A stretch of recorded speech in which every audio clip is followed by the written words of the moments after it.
Bonjour à tous les amis, Zach Mwekassa, fondateur de la Mwekassa. Merci de faire partie de notre grande communauté, c'est un réel plaisir. Vous nous suivez partout dans le monde, vous êtes très appréciés. Merci à tous les nouveaux, soyez les bienvenus. Votre première fois avec nous, enchanté. Et j'espère qu'à la fin de cette vidéo, vous n'en sortirez pas les mains bredouilles. Alors, comment allez-vous? Comme je l'ai dit dans le passé, je le dirai encore une fois, on ne peut pas savoir où on va si on ne sait pas d'où on vient. Pour comprendre les réalités présentes, il est important de jeter un coup d'œil dans le rétroviseur et apprécier la distance qu'on a parcourue.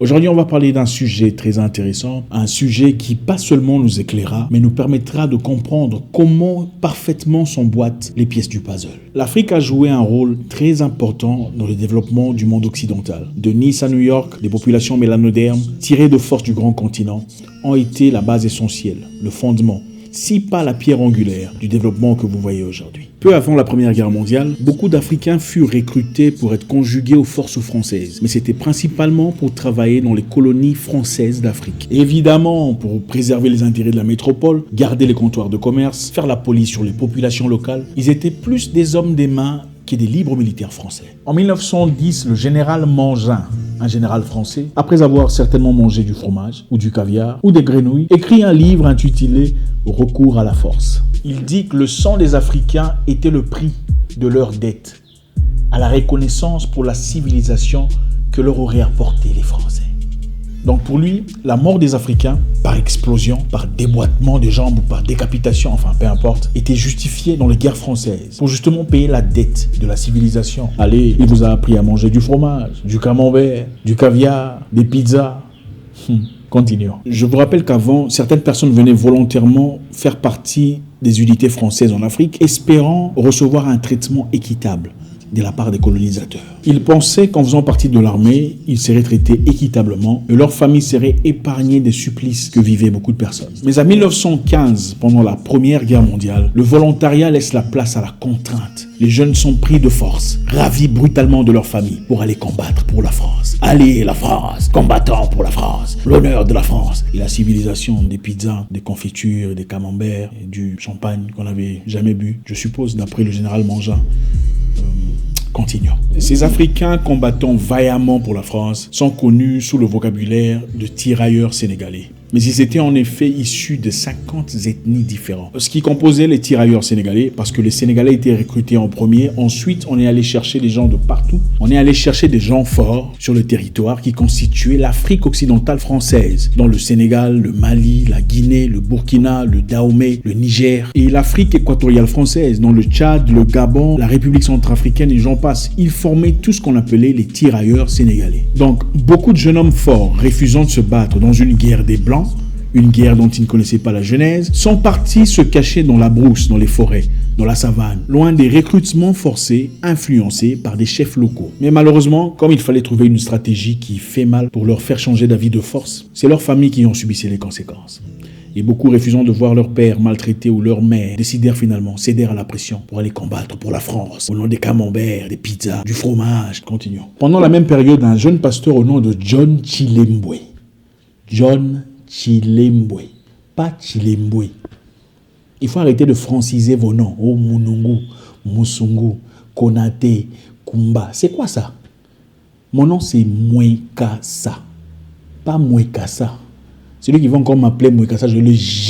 John Chilembwe, un jeune pasteur malawite, résiste à l'effort de guerre des Anglais. Il dit cette guerre n'est pas notre guerre, c'est la guerre des Blancs. On n'a rien à foutre.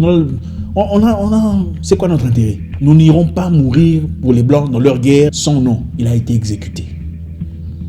Un jeune pasteur qui sacrifie sa vie pour sa nation. Il influence son peuple à résister au recrutement forcé au Malawi.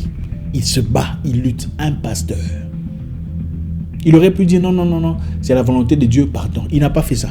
Il a compris le vrai sens d'être un pasteur. Un pasteur est un leader qui doit avoir une vision, une direction. Et derrière lui s'érige tout un peuple. En attente de son bravoure, son courage, sa direction, ses instructions. Mais aujourd'hui, on aime les voitures, les bénédictions, l'argent, les mariages, les visas. Ah non, tout ce qui est politique, c'est laisser à César ce qui appartient à César. Pendant que les gens souffrent dans la misère, la trière, la peine. Un humain incapable de mourir pour une cause n'est pas digne de vivre. Même Jésus est mort pour une cause. Il a résisté aux Romains. Il aurait pu dire non, en fait non, je ne suis pas le roi des Juifs. Pour vivre, n'avait-il pas peur de mourir, puisqu'il a pleuré? Mais il a résisté, a accepté de passer à travers cette coupe. Il y a des gens qui ne mourraient même pas pour leur mère, même pas pour leurs enfants, s'ils étaient violés. Il dirait, c'est la volonté de Dieu. Dieu lui-même sait. Lui-même va trouver une solution pendant qu'on viole ta mère dans les salons. Et tu regardes. Le pasteur John Chilembwe était arrêté et fusillé à bout portant pour avoir dit, ce n'est pas notre guerre, c'est la guerre de blanc. Nous ne sommes pas obligés d'aller y mourir pour des causes que nous ne connaissons pas. Continuons notre histoire. Rentrons chez nos tirailleurs sénégalais. Arrivés en Europe, ils ont été placés à la première ligne d'attaque où ils ont fait face aux Allemands, soldats chevronnés, aguerris, expérimentés. Ils ont essuyé des pertes. Triste début. Coincés dans les tranchées au nord de la France, les tranchées étaient des trous, ils creusaient des trous comme ça.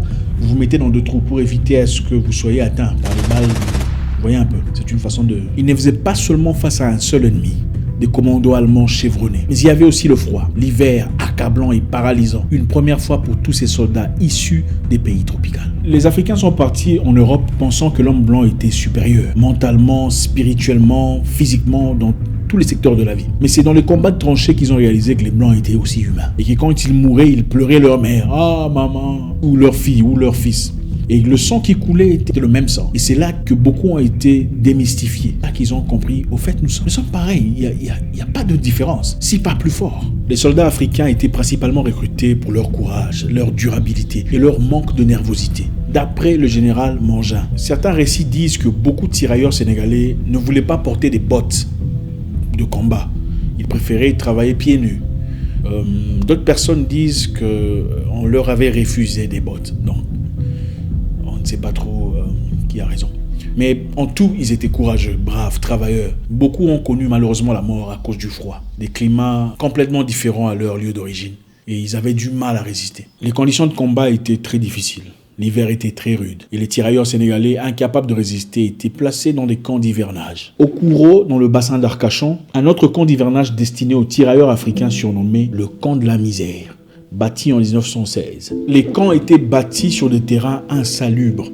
On y laissa mourir plus d'1 millier de jeunes tirailleurs africains, touchés par des maladies pulmonaires. Et selon des rapports officiels, on s'est servi des Africains comme cobayes pour expérimenter en dehors de tout protocole médical les VA contre le pneumocoque et sans résultat.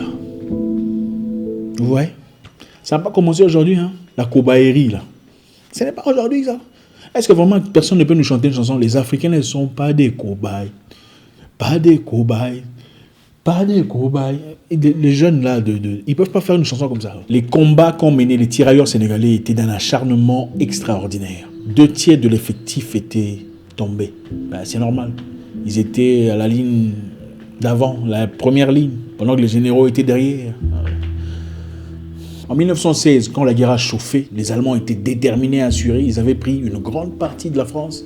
Les Français étaient obligés de rentrer en Afrique pour chercher des hommes, de l'effectif. Ils y ont trouvé 172 000 Algériens, 100 000 Tunisiens et Marocains, 40 000 Malgaches et d'autres Africains. Cette fois-là, beaucoup d'Africains ont résisté à l'effort de guerre.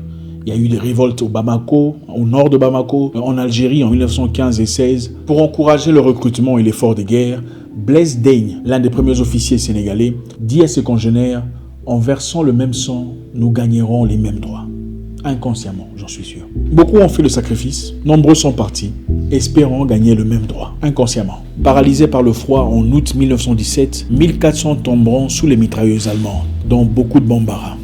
Pour l'effort de guerre, les Français ont fait venir des Kanaks de la Calédonie, les Chinois aussi, mais qui travaillaient le fer dans les industries, les Guadeloupéens, les Martiniquais, les Caïnais, les Malgaches. Les tirailleurs sénégalais ont lutté à côté des Français pendant la Première et la Deuxième Guerre mondiale. Pendant la Deuxième Guerre mondiale, malgré leur courage et leur bravoure, ils étaient appelés la honte noire de l'armée française par les Allemands.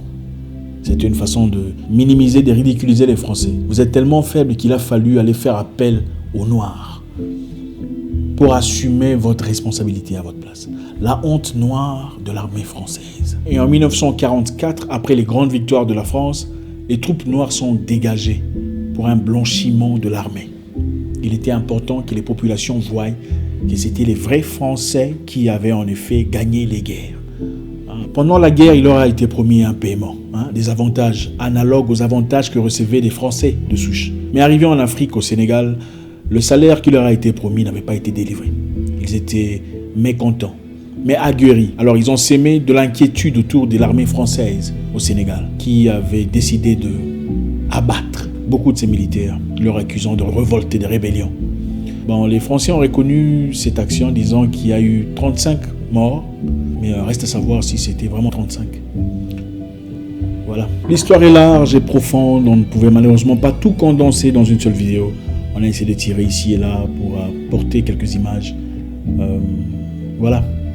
J'espère que vous avez été inspirés. Si vous avez aimé la vidéo, faites-nous savoir. Si vous n'avez pas aimé la vidéo, faites-nous savoir. Le tout dans le respect. J'espère vous parler encore très bientôt dans une nouvelle vidéo. Mon nom est Zach Mwekassa, le guerrier noir, votre frère.